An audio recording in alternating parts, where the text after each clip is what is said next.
The heart is a fist-sized, muscular organ that acts as the main pump of the cardiovascular system. It continuously circulates blood, oxygen, and nutrients throughout your body while removing metabolic waste.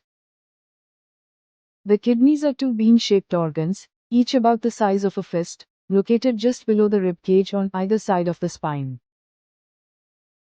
The liver is the largest internal organ in the human body, weighing about 1.4 kilograms, 3 pounds.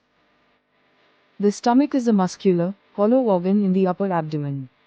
It plays a vital role in the digestive system by acting as a temporary storage chamber and the lungs are the primary organs of the respiratory system. Their main function is gas exchange. They introduce fresh oxygen into the bloodstream during inhalation and expel carbon dioxide.